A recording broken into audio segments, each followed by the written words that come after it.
penting ya, pemuda itu kami rakyat Indonesia, we are the people.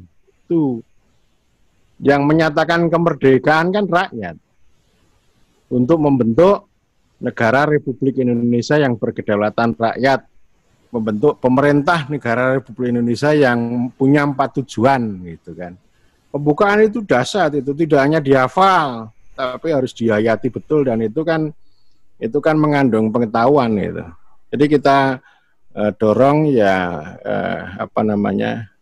aku Sumpah Pemuda newe nganti lali ya, berbangsa satu, berbangsa Indonesia. Jadi berakyat satu, rakyat Indonesia gitu dong. Iya. Itu yang harus diomongkan rakyat sekarang. Diskursusnya udah bergeser ke rakyat. Sip. Nanti lama-lama bisa nyanyi lagu internasional atau Darah Juang nanti. Lagu demonstrasi.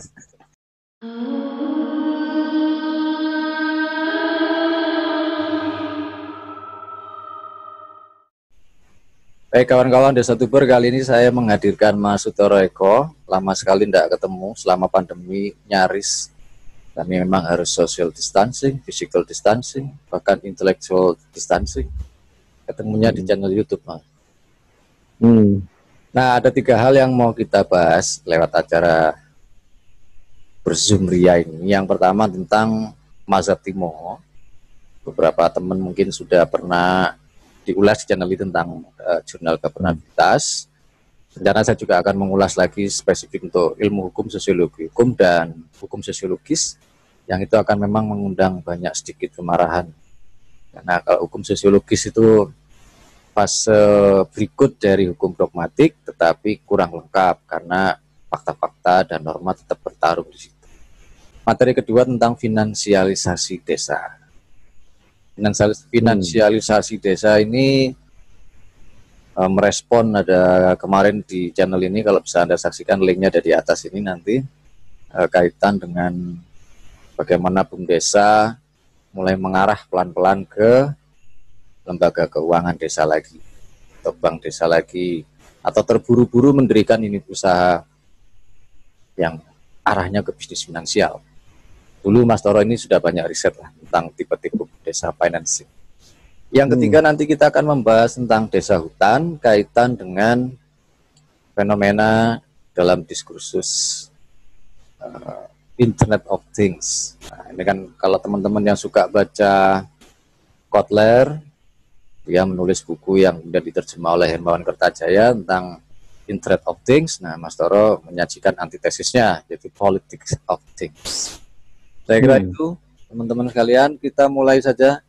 Pertanyaan saya gini, Mas Toro, ini bergelayu juga di kalangan beberapa teman ya, karena belum melebar luas, tentang deklarasi Mazhab Timoho.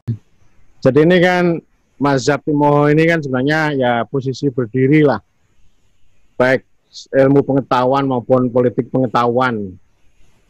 Kalau ilmu pengetahuan itu kan bicara mengapa, kalau ilmu pengetahuan bicara mengapa, kalau politik pengetahuan itu kan bicara siapa. Ilmu itu untuk siapa? Kalau kita ngomong tentang desa, tentang pemerintahan ini sebenarnya untuk siapa? Kita nggak pernah clear, nggak pernah terang gitu ya. Jadi kita ini menghadapi, istilah saya itu kabut tebal kedaulatan. Kita nggak bisa melihat secara terang dan jernih terhadap desa, terhadap pemerintahan. Semuanya itu pakai manajemen ilmiah. Jadi istilahnya itu desa ilmiah, hutan ilmiah, sawit ilmiah, gitu. Semuanya serba ilmiah, dan pertanyaan kami sebenarnya yang ilmiah itu sebenarnya untuk siapa sih gitu.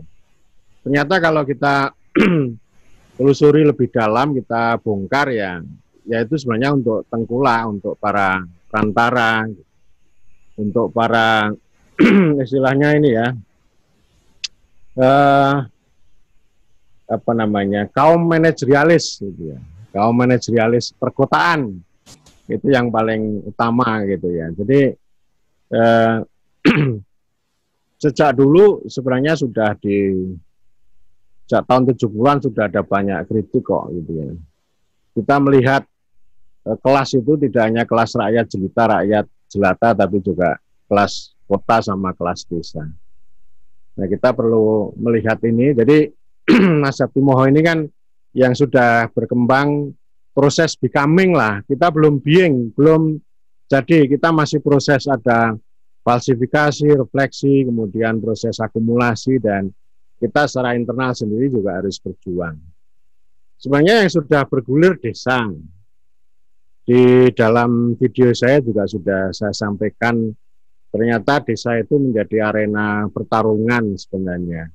Paling tidak ada mazhab desa ilmiah dan ada mazhab desa semesta misalnya.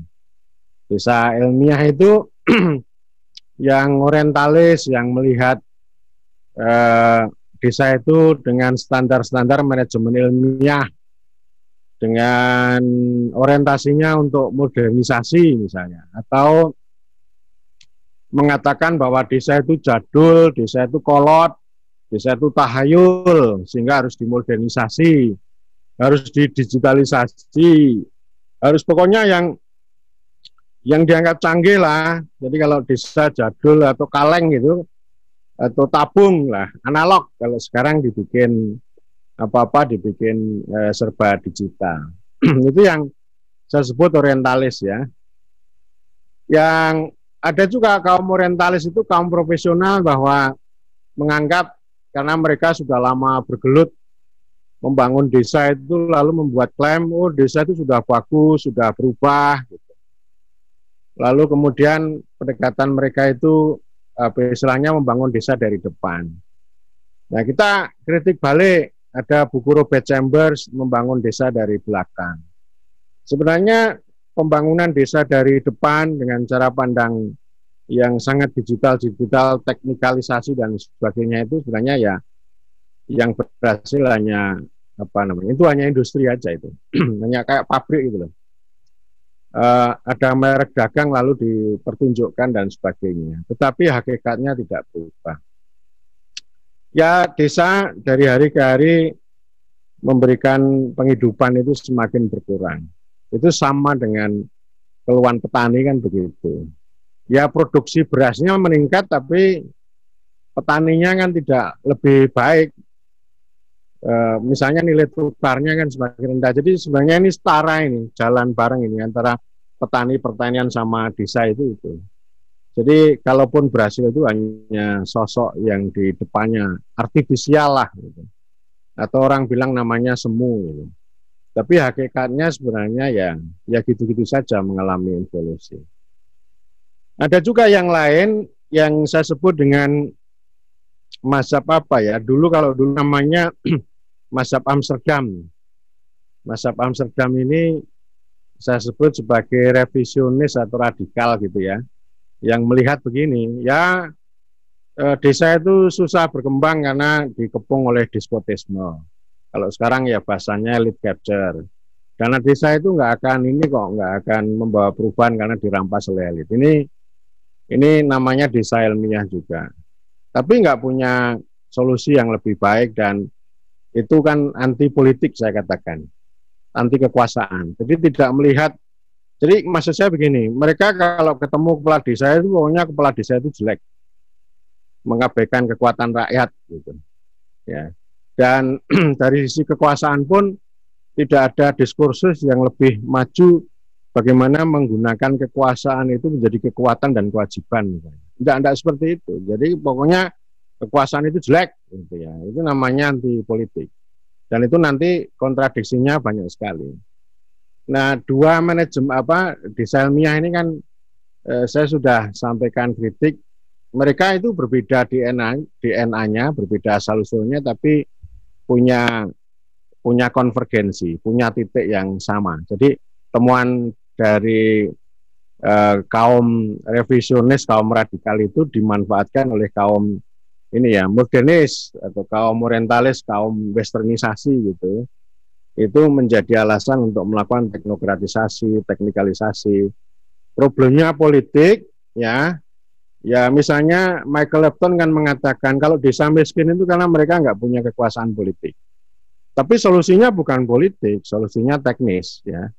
Ya dengan SDGs masuk desa itu solusinya mereka, solusinya kaum orientalis, kaum modernis itu. Lalu ekonomi digital, digitalisasi desa dan sebagainya. Jadi potong-potong itu. Artinya sebenarnya semua itu tidak sesuai dengan denyut kehidupan orang desa, ya.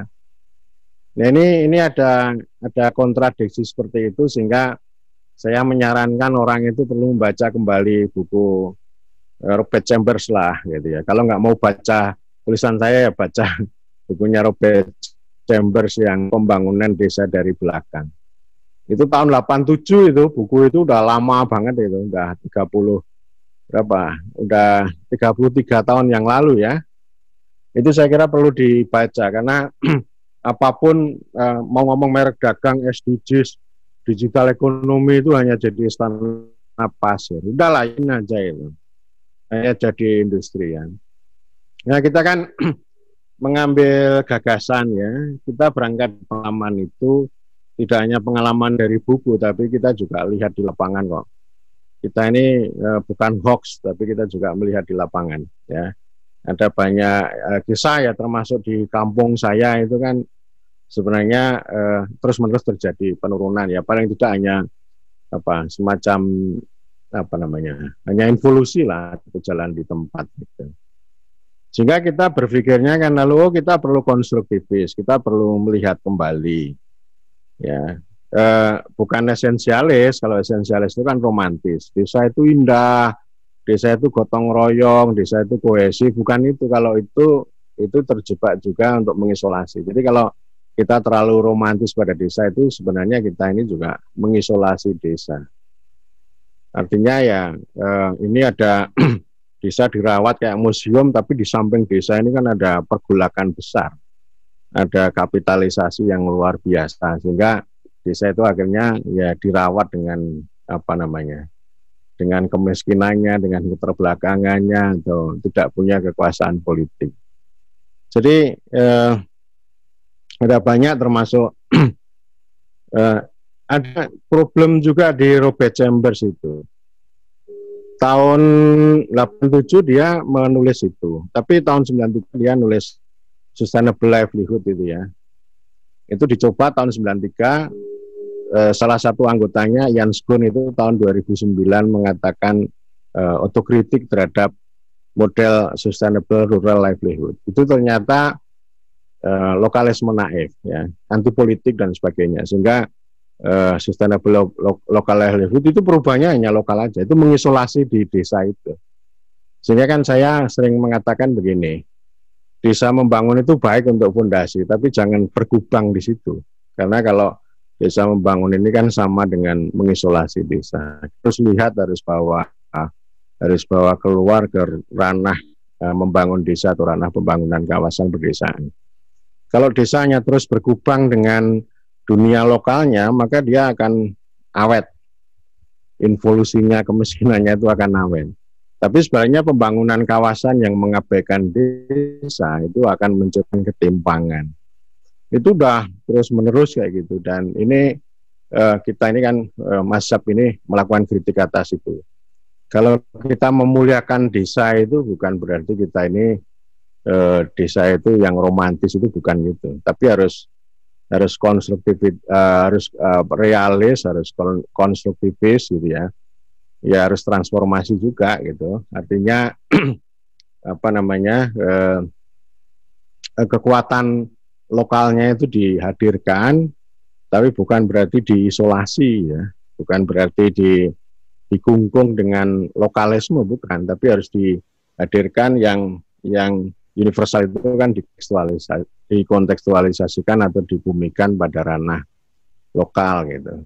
Dan kita ngomong desa seperti itu, ini proses yang terus-menerus becoming, dan tentu ini kawannya sedikit ini.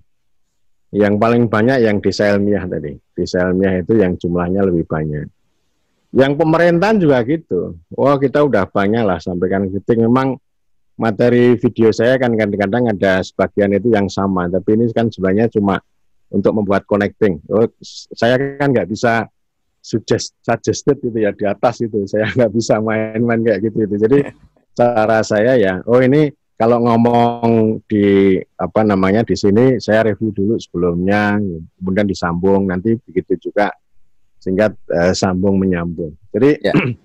saya melihat sekarang ini pemerintahan itu dibuat oleh para sarjana pemerintahan ini kayak industri aja. Ya, industri pemerintahan namanya ya, industri pemerintahan. Kalau dulu birokratisasi pemerintahan, kalau sekarang industri pemerintahan. Jadi sekarang ada banyak orang bicara tentang pemerintah kelas dunia gitu kan. Kalau saya sih kelas rakyat aja deh, ya, bukan kelas dunia. Kalau kelas dunia ini kan sebenarnya untuk siapa?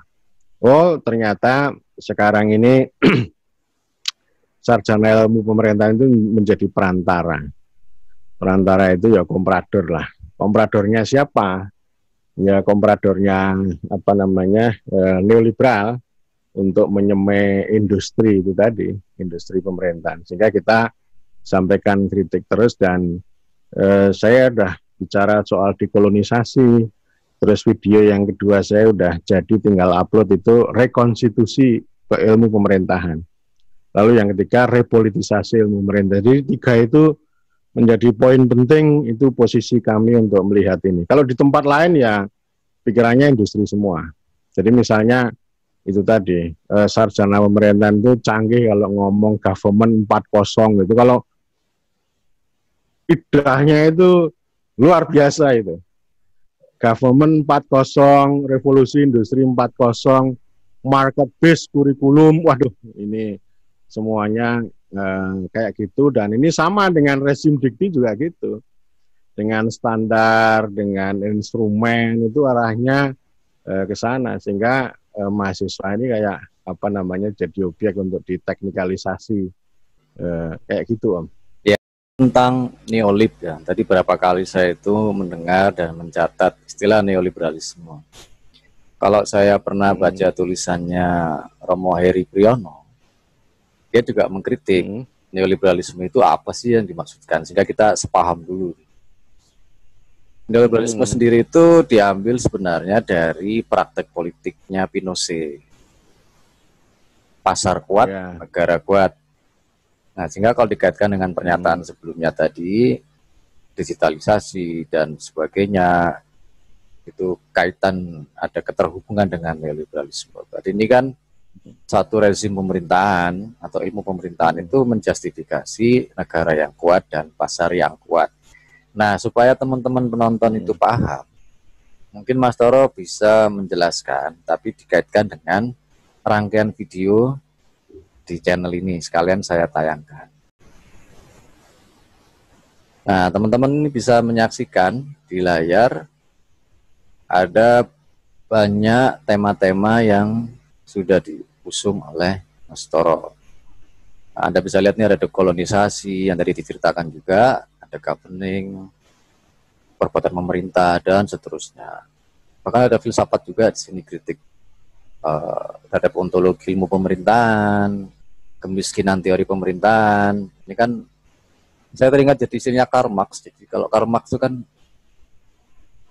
kemiskinan filsafat, karena dia tidak praksis. Kalau Habermas, kemiskinan atau kebangkrutan filsafat, meneruskan Marx. Nah, ini kan kemiskinan teori pemerintahan dan seterusnya. Mungkin Mas Toro bisa menjelaskan kaitan neoliberalisme, digitalisasi, dan kaitan dengan payung besar yang disebut mazhab Timoho. Karena begini, kita pindah mazhab. Pertama dulu kita sering dengar mazhab berdesa, sekarang ada mazhab Timoho. Apa bedanya? Atau memang ini kelanjutan dari mazhab Timoho yang berdesa atau mazhab berdesa Timoho? Nah, video ini kan menjadi saksi kita. Kaitannya bagaimana, Mas? Jadi ini memudahkan teman-teman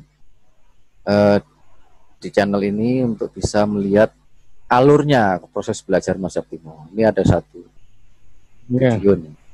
Gimana? Silakan, Mas. Ya, jadi neoliberalisme ini kan artinya liberalisme baru. Beda dengan liberalisme lama. Kalau liberalisme baru ini kan sebenarnya menyederhanakan dia anti politik. Kalau liberalisme lama dia tidak anti politik. Anti politik itu maksudnya gimana ya? Begini, neoliberalisme ini kan ada pemikiran yang bisa dilacak, kemudian ada tindakan politik di Chile, kemudian ada perayaan yang dilakukan oleh Amerika, oleh Ronald Reagan, di Inggris ada Margaret Thatcher, itu kan perayaannya ya. Ya. Gebrakan politiknya sudah dimulai tahun 70-an oleh Pinochet di Chile ya. Jadi cara berpikirnya itu begini, Homo economicus ya. Homo economicus itu ya prinsip ekonomi yang diajarkan zaman SMP itu loh. Ya. Kalau pokoknya modalnya sedikit, labanya banyak, dengan efisiensi, tapi produktivitasnya banyak, labanya banyak, pakai cepat ya. Jadi mudah, murah, cepat, dapat banyak gitu. Nah itu nalar homo economicus itu tidak semata diterapkan dalam dunia ekonomi, tapi dalam dunia politik dan dalam dunia pemerintahan. Jadi pemerintahan itu diarahkan ke sana. Kalau liberalisme lama itu kan bilang bahwa negara itu cukup jadi penjaga malam saja, hanya menjadi wasit. Kalau ini enggak, ini ditarik masuk untuk menyelamatkan kapitalisme yang mengalami krisis. Jadi ada buku yang ditulis oleh Raymond Plant, dia bilang bahwa tidak benar neoliberalisme itu mengendaki negara yang langsing, pemerintah yang langsing. Oh, enggak, dia itu butuh negara yang besar gitu ya, melalui campur tangan pemerintah. Campur tangannya gimana? Ya untuk menyelamatkan kapitalisme dan pasar itu. Sehingga yang dibutuhkan itu sebenarnya ya ada big state, ada big data, big market gitu. Yang tidak itu kan cuma big people sama big demokrasi. Dia nggak suka parlemen yang kuat gitu. Jadi intinya begini ya, untuk demi menyelamatkan kapitalisme, untuk mendukung mereka, bahkan termasuk untuk menghalau buruh. Jadi pemerintah harus terlibat aktif untuk menghalau buruh, untuk melemahkan demokrasi dengan cara teknokratisasi lah. Jadi artinya kan sebenarnya nggak pengen kedaulatan rakyat. Big people itu nggak pengen ya, big. Yang disukai ya big market itu ya, dengan dukungan ya sebenarnya bukan big government ya, tetapi negara yang negara yang aktif, pemerintah yang aktif. Ya. Jadi prinsipnya seperti itu, dan udah banyak kritik sebenarnya neoliberalisme itu sebenarnya gagal di ekonomi tapi sukses di politik. Di politik sukses sekali dia. Termasuk di dunia pemerintahan itu sangat sukses. Itu kontradiksi yang luar biasa. Jadi ekonominya gagal. Pandemi ini kan juga memukul habis nih. Kapitalisme itu juga banyak yang hancur. Sehingga Zizek kan bilang ini kan ya komunisme baru, komunisme nyata ini kan, the real komunisme ini kan ya pandemi ini ya. Jadi saya kira kapitalisme akan selalu terus mengalami kontradiksi kayak begitu, dan ya digitalisasi ini kan sebenarnya intinya perangkat untuk mendukung pergerakan modal itu supaya lebih cepat, efisien, murah, tapi labanya banyak gitu ya. Dan untuk itu ya pemerintah harus digital juga gitu. Nah kalau digital itu kan akhirnya yang jadi korban kan rakyat, karena rakyat itu kan nggak mikir digital dia. Ya jadi poinnya itu. Ya, jadi kalau saya tangkap dan teman-teman juga bisa mengikuti, nanti bisa rewind, memutar ulang video ini. Istilah neoliberalisme itu memang ada kontradiksi. Ini baru, saya baru dari Mas Toro ya.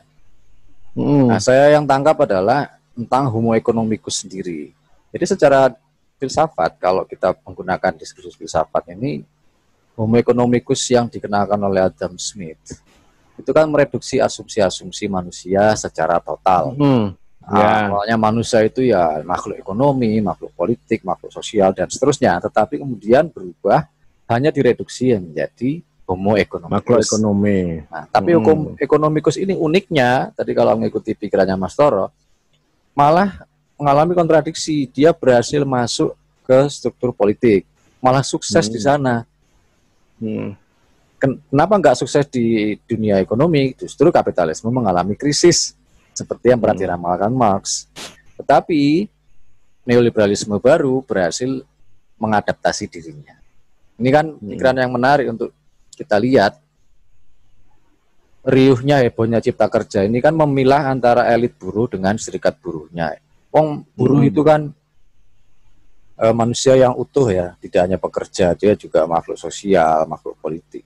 Bahkan ada serikat buruh dianggap elit, ada buruhnya sendiri didesak sebagai individu. Kan sama saja tadi kita diskusi kepala desa juga dianggap pasti buruk gitu kan, bukan makhluk yang utuh. Nah ini kebetulan kok mengalami hal yang sama. Catatan dari diskusi dengan Mas Toro ini tentang homo economicus merangsek maju sampai struktur politik tidak hanya di kekuasaan negara tetapi juga di desa. Nah, dan yang kedua tentang daulat rakyat, Mas. Saya menangkapnya kedaulatan rakyat itu selama ini hanya slogan.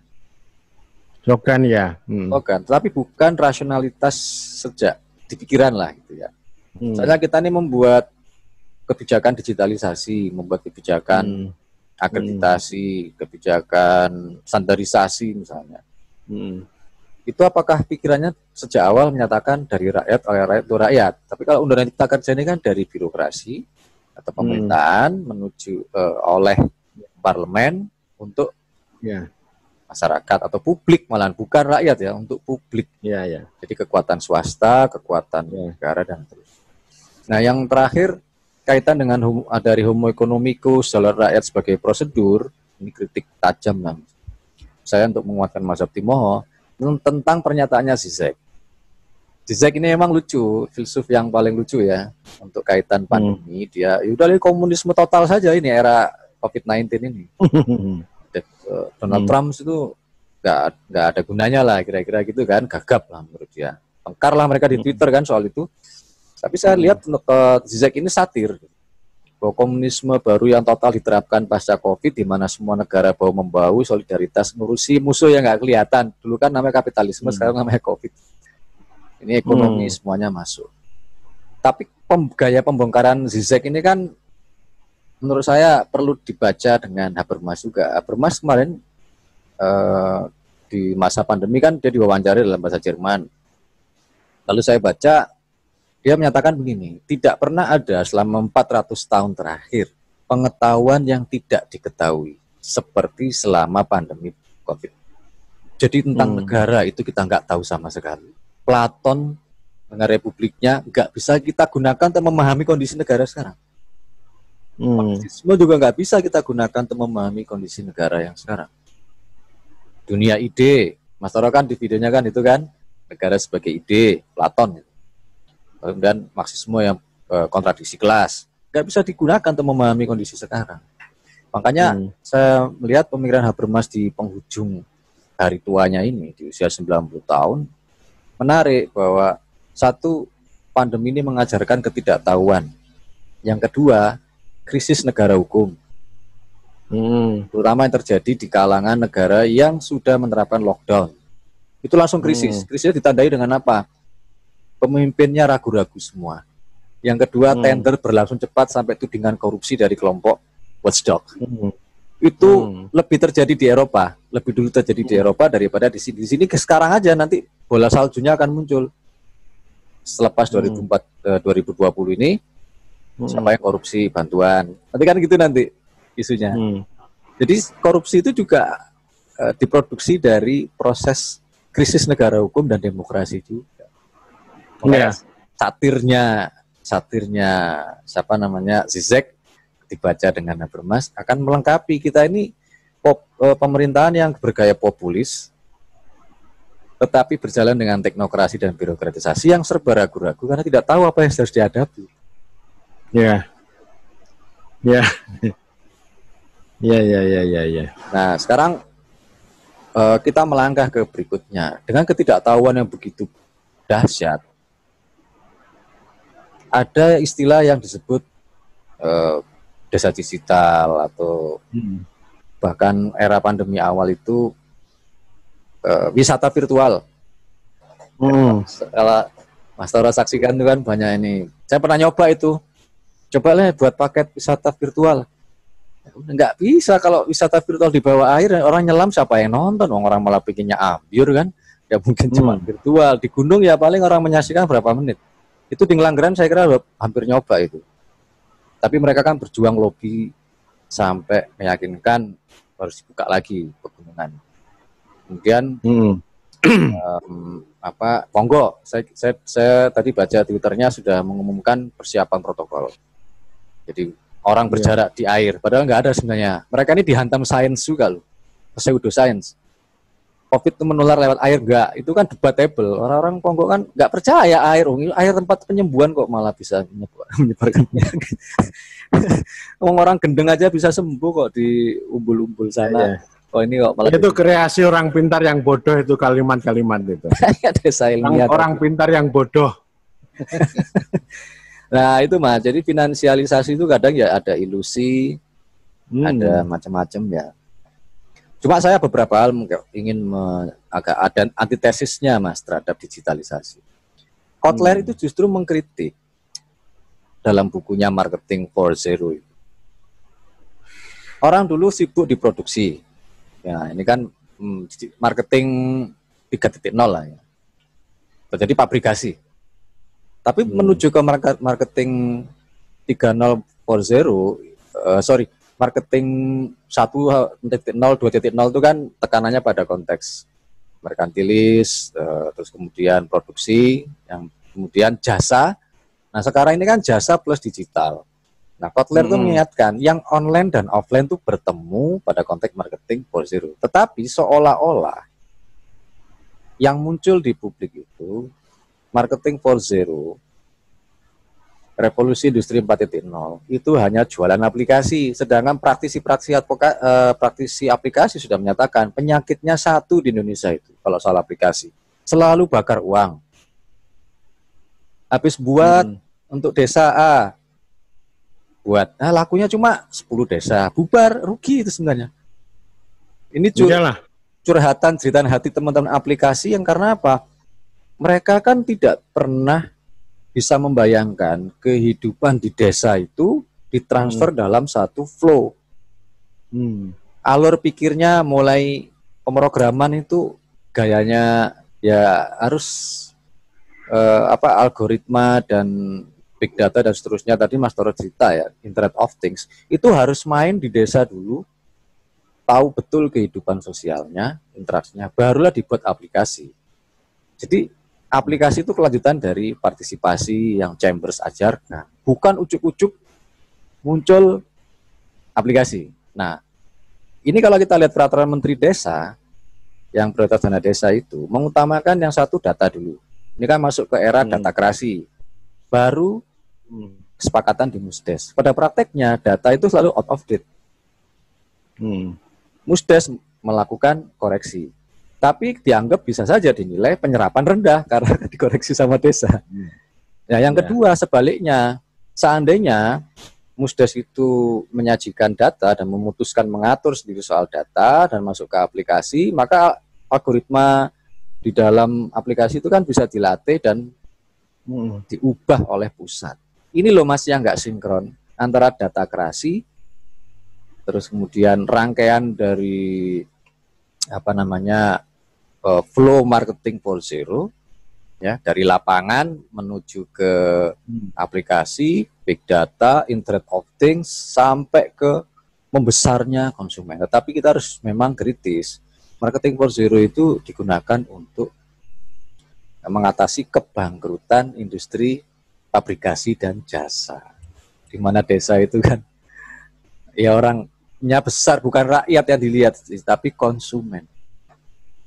Nah, gimana Mas tentang finansialisasi desa itu? Tadi kan menyatakan hipotesisnya jika agenda SDGs, marketing 4.0, desa digital diterapkan, maka desa akan kewalahan. Kewalahan apa? Kewalahan ngoreksi data. Dan di pusat sendiri nggak ada menurut saya big data. Ya, kan sibuk di situ toh. Saya kan pernah nyampaikan ya desa smart village, digital village itu kan nggak sesuai dengan denyut kehidupan sebenarnya, nggak sesuai dengan alam pikiran gitu ya. Jadi termasuk yang satu lagi, saya selalu mengatakan suasana kebatinan. Ini kan kata-kata ini kan sebenarnya kata lain dari politik itu. Kata lain dari kedaulatan itu kan begitu. Petani misalnya hari ini di mana-mana ngomong misalnya ya pupuk langka gitu. Ya. Lalu apa? Di sini sibuk digital, lalu petani ngomong tentang pupuk langka. Orang nyambung, nggak nyambung itu. Ini contoh aja ya. Jadi saya juga sering bilang pemerintahan ini ya kalau kita, makanya kan pemerintahan kelas rakyat itu kan harus dilihat dulu lah denyut kehidupan orang desa itu, nggak usah mikir aneh-aneh gitu. Kalau di barat kan ada dialektika, ya itu yang harus diacungi jempol itu soal dialektika itu. Artinya begini, ada kapitalisme global yang brutal, ada neoliberalisme yang brutal, tetapi kritik serangan atas itu luar biasa. Kalau kita mengabdi, mayoritas kita ini mengabdi pada itu, neoliberalisme itu.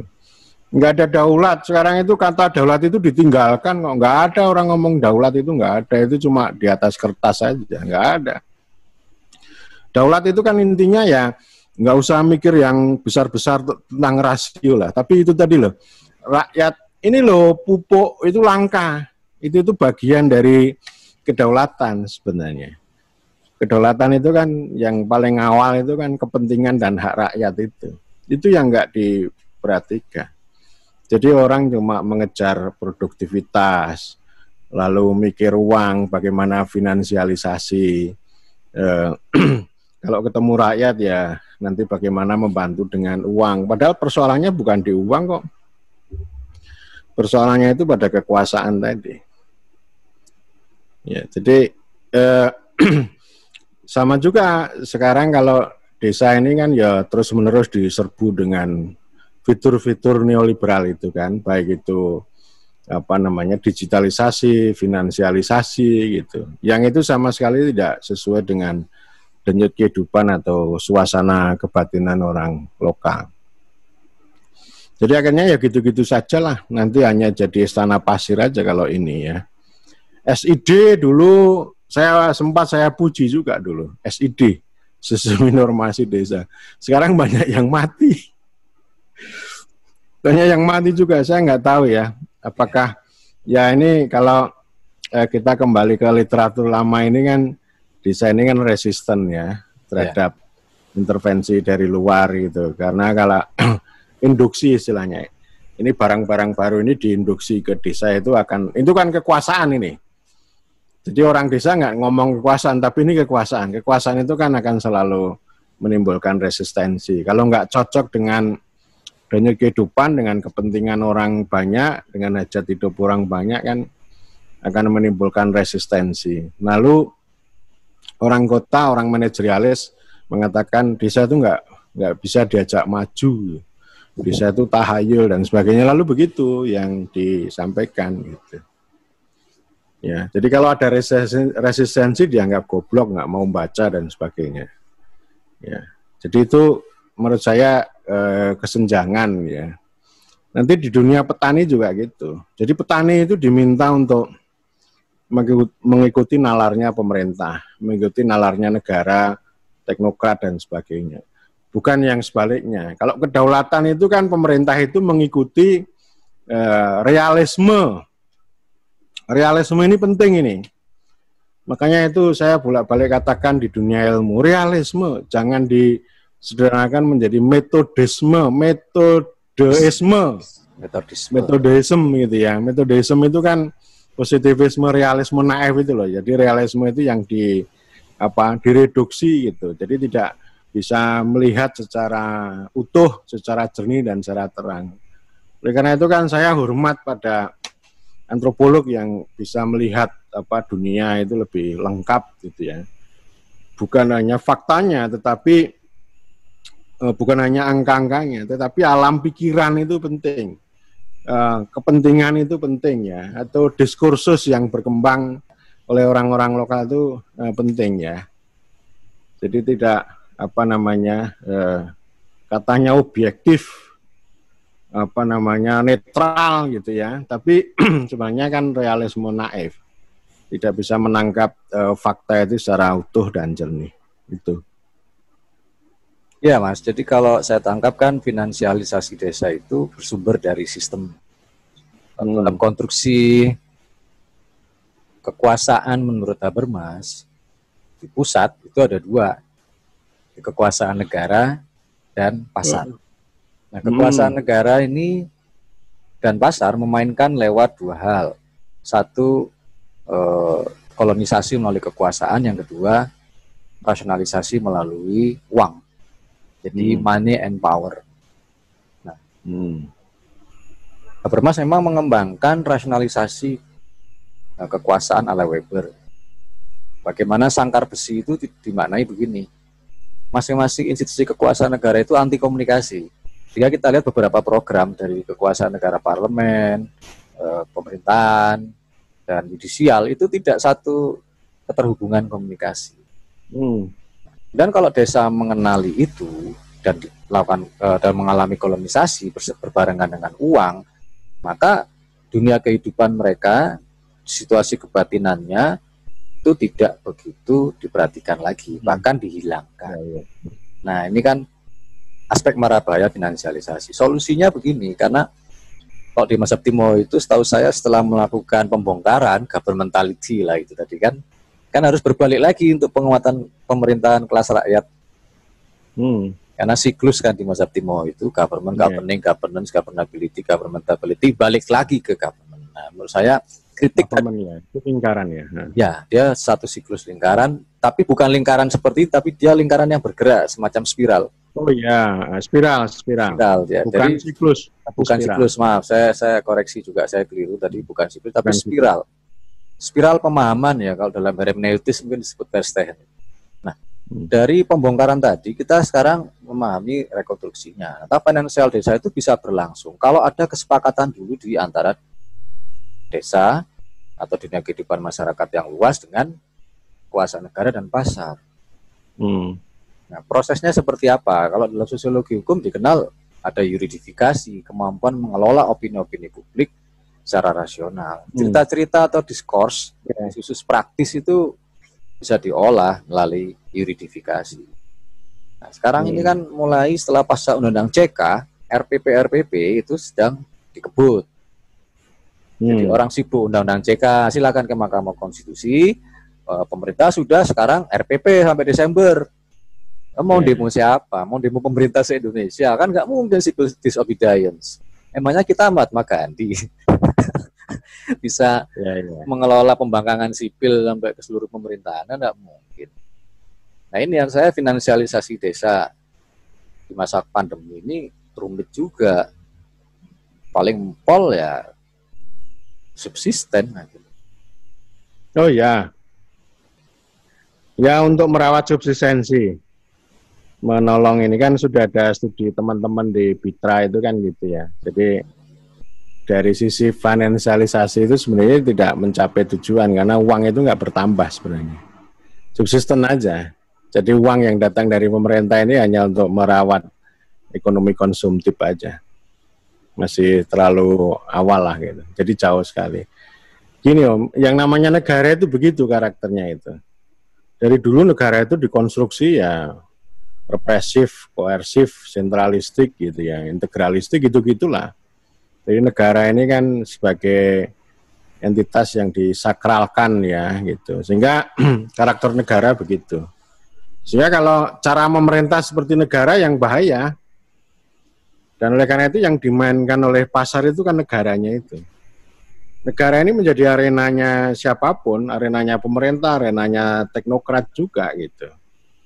Jadi pintu masuknya kapital dan sebagainya ini kan tidak melalui pemerintah gitu, tapi melalui jalur-jalur teknokrasi, melalui perantara-perantara itu atau rakyat jelalatan itulah istilahnya ya, melalui komprador perantara-perantara itu. Nah, saya itu memahami begini sebenarnya. Pemerintah itu konsep yang dahsyat sebenarnya. Di paparan-paparan saya sebelumnya itu. Ini transformasi yang luar biasa. Tidak hanya sekedar pemimpin, tapi pemerintah. Pemerintah itu ya institusi yang betul-betul ada proses konstitutif atau proses deliberatif itulah. Lalu menjadi hukum, ya hukum yang itu bisa apa namanya, intinya ya sebenarnya ekspresi kehendak rakyat itu. Jadi artinya ya kalau negara itu begitulah. Karena itu dibutuhkan pemerintah gitu ya. Sehingga kan saya gampangnya begini, pemerintah itu milik rakyat, negara itu milik warga. Negara itu permanen ya. Permanen, dia melindungi, melayani warga itu secara terus-menerus itu. Tapi untuk menjadi itu kan tidak semudah yang kita bayangkan hanya dengan manajemen publik, nggak bisa. Negara ini punya nalar sendiri ini. Dan the real estate itu kan ya teknokrat, birokrat itu. Tentara itu yang ini, mereka juga punya interest juga yang nggak bisa di apa namanya. Karena itu ada dibutuhkan pemerintah. Pemerintah hadir itu atas dasar concern atau persetujuan rakyat itu. Jadi rakyat memiliki pemerintah, pemerintah itu mengatur atau memerintah negara gitu. Nah ini kan susah ini, kita belum punya pemerintah dalam arti yang sebenarnya. Sehingga kenapa ya konstitusi itu penting. Sekarang jauh dari itu. Diskursus yang berbicara tentang itu lemah. Dunia politik ini kan polusi isinya. Polusi banget. Jadi orang itu pengen hidup lebih baik tapi anti politik ya. Atau kalau istilahnya Rejito itu orang pengen demokrasi tapi politik di penjara. Lalu saya katakan, oh memang orang Indonesia itu nggak pengen demokrasi kok, nggak pengen sebenarnya. Yang dipingin itu hanya indikator demokrasi. Indikator itu loh, iya. Indikator demokrasi ini kan sebenarnya masyarakat teknokratik. Jadi pokoknya di sana kalau kita itu mau apa namanya adil dan makmur ya rutenya memang kedaulatan itu kalau enggak, kecuali kalau nggak pengen adil makmur ya beda lagi gitu. Ya, karena itu strateginya macam-macam. Ya, repolitisasi itu ya. Saya terus-menerus mengatakan ya repolitisasi segala hal atau politics of things ya. Politik of things itu artinya kan politik itu adalah apa namanya tindakan manusia ya yang beradab sebenarnya.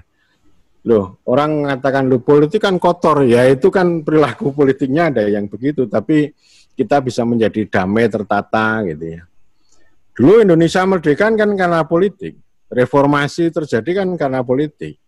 Sekarang kalau ilmu pemerintahan itu naik daun itu kan karena berkah politik.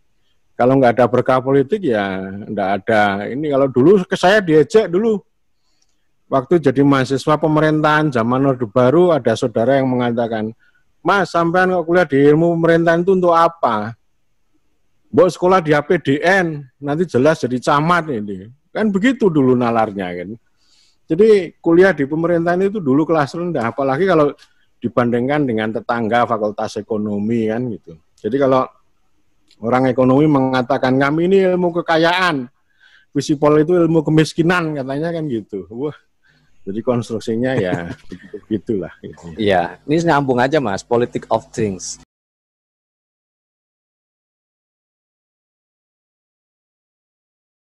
Saya pakai antitesisnya, Internet of Things. Ya, jadi pengalaman saya bergaul dengan orang-orang IT itu, memang perkembangannya Kotler itu menyatakan Internet of Things itu ada satu fase, ya. Ada fase lanjutan, bagaimana akan ada sensitivitas untuk melayani konsumen. Ini bukan melayani rakyat sebenarnya. Makanya membawa Internet of Things ke dalam pemerintahan dan urusan ke dunia kehidupan masyarakat itu kan problem tersendiri. Nah, Internet of Things ini juga bisa dipahami secara praktis itu di teknologi sensor. Misalnya begini, pertanian skala kecil organik itu bisa menggunakan teknologi sensor. Nyiram air sendiri, pupuk sendiri, saya pernah menyaksikan contohnya itu skala percobaan lah di satu perusahaan.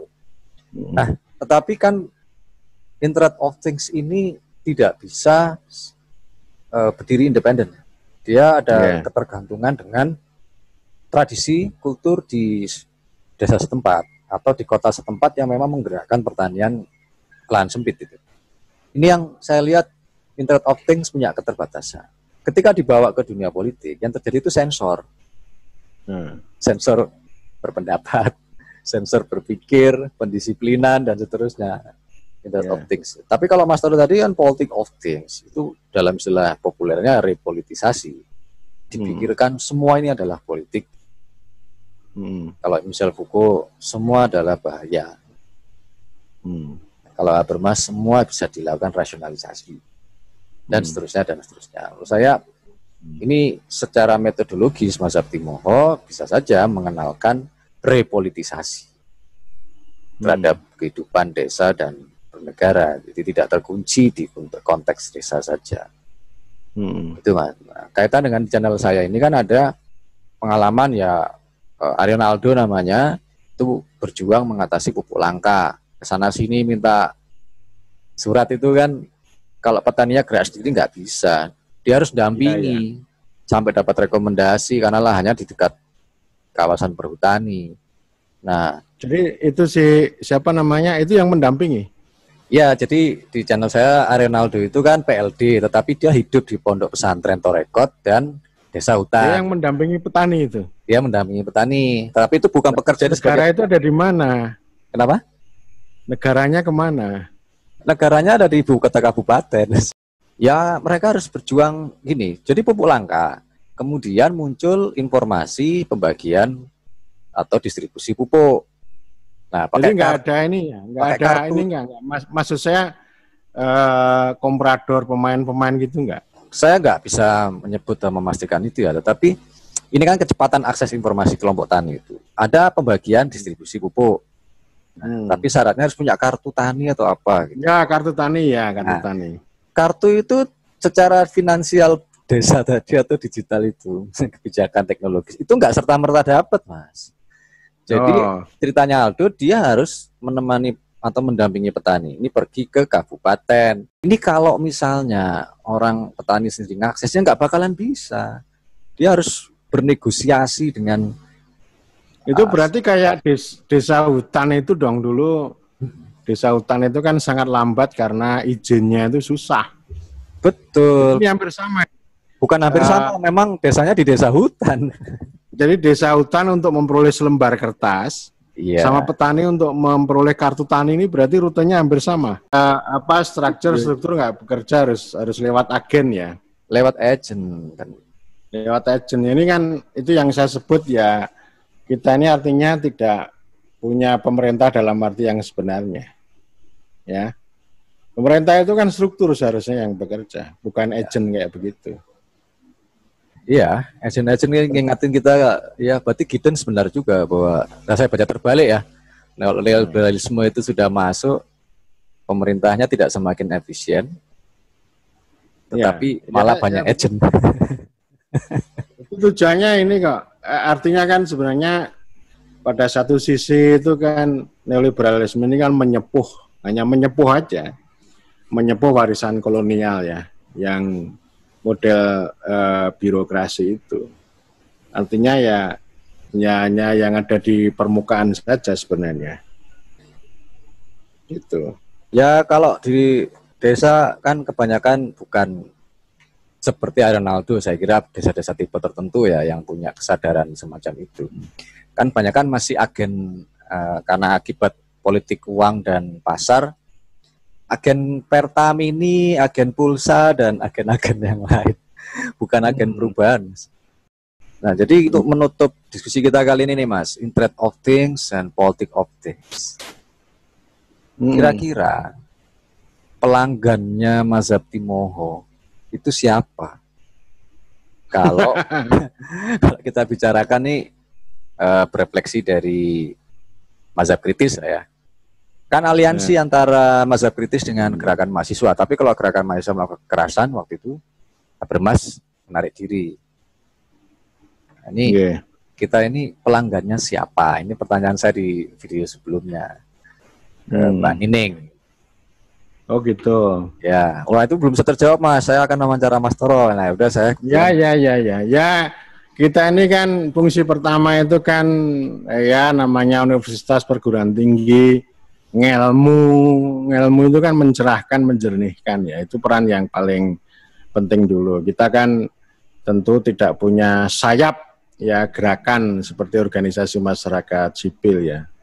Jadi fungsi-fungsinya ya melalui jalur pencerahan secara langsung, entah melalui tulisan atau omongan atau diskursus, lalu melalui jalur lulusan-lulusan apa namanya termasuk mahasiswa melalui jalur agensi lah gitu ya.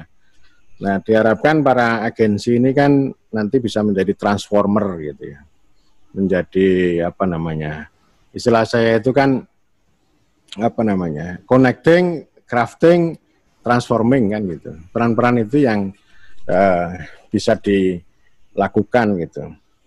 Kita tentu saja sangat berbeda dengan organisasi masyarakat sipil. Nah pelanggannya siapa ya, kita selalu mengatakan ya paling tidak murid-murid saya sendirilah gitu ya. Murid-murid saya sendiri itu saya selalu bilang begini, jangan silau dengan konsep muda mendunia, tapi ambillah posisi yang muda yang merakyat, yang muda yang berdesa gitulah. Prinsip-prinsip itu yang apa namanya. Dan ini memang ada kreatif minority lah istilahnya itu ya, kelompok-kelompok kecil yang mengambil posisi itu meskipun ya mayoritas itu masih ini ya, masih isi blank ya, masih belum banyak gitu. Ya ini terus, dan kita sekarang ini kan cerai-berai nih. Kalau dulu kita sama pendamping gitu, saya punya harapan ya, oh berilah saya sekian politisi muda, berilah saya pendamping desa sekian, mereka akan saya apa namanya buat menjadi mesin rakyat gitu ya. Tapi sekarang udah terus menerus udah. Jadi sekarang itu semuanya disibukkan dengan teknikalisasi itu sehingga kita itu apa semakin kehilangan roh, kehilangan hakikat ya. Jadi semuanya ujung-ujungnya hanya laporan dan pertunjukan. Ya gitu yang apa ya. Apalagi kita sekarang ada situasi pandemi ini, ada jarak itu kan terkendala ini. Karena bagaimanapun yang namanya konsolidasi, komunikasi itu bisa dilakukan dengan bermakna kalau kita ini ya ketemu secara langsung. Wong ini hakikat manusia itu begitu ya. Kalau ini kan kita ada perantaranya kayak gini nih. Ini perantara ini kan membuat jarak sebenarnya. Itu ya namanya social distancing, akhirnya kan kohesi sosial itu akan semakin berkurang sebenarnya. ya Mas, ini terakhir nih buat kawan-kawan nonton juga. Ini kan mumpung 28 Oktober nih, Sumpah Pemuda. Ada 3 hal tadi itu. Satu, metode Mazhab Timoho itu kan membongkar ulang dengan pendekatan 5G. Government, governing, governance, governability, governmentality menjadi satu spiral pemahaman. Ini gampangnya kan untuk kaum muda di Indonesia itu mudah diingat kira-kira. Kan sekarang baru 4G, ini sudah 5G.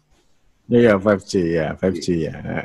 Nah, yang kedua finansialisasi desa, itu ada beberapa mara bahaya akibat kolonisasi uang dan kekuasaan yang birokratik. Nah, yang ketiga desa hutan tadi itu kaitannya repolitisasi. Ini ternyata tidak hanya desa hutan yang alami ya. Proses neoliberalisme membuahkan agen-agen tadi itu. Jadi perlu agen perubahan, perlu agen pendampingan, bukan hanya agen Pertamini, Pertamax, atau agen pulsa ya kan. Sampai lihat desa itu kegiatannya sekarang ya program-program kolaborasi itu ya agen-agen itu, agen pembayaran lah, PPOB, ya pelan-pelan sih kalau termasuk finansialisasi itu, agen finansialisasi penting ya. Pemuda itu kami rakyat Indonesia, we are the people, itu yang menyatakan kemerdekaan kan rakyat untuk membentuk negara Republik Indonesia yang berkedaulatan rakyat, membentuk pemerintah negara Republik Indonesia yang punya 4 tujuan gitu kan. pembukaan itu dahsyat, itu tidak hanya dihafal, tapi harus dihayati betul, dan itu kan mengandung pengetahuan itu. Jadi kita dorong ya apa namanya? Aku Sumpah Pemuda newe nganti lali ya, berbangsa satu, berbangsa Indonesia. Jadi berakyat satu, rakyat Indonesia, gitu dong. Iya. Itu yang harus diomongkan rakyat sekarang. Diskursusnya udah bergeser ke rakyat. Sip. Nanti lama-lama bisa nyanyi lagu internasional atau Darah Juang nanti. Lagu demonstrasi. Ciduk nanti kita ini. Oke, Mas. Saya akhiri dulu. Matur nuwun teman-teman pemirsa. Salam berdesa. Ya.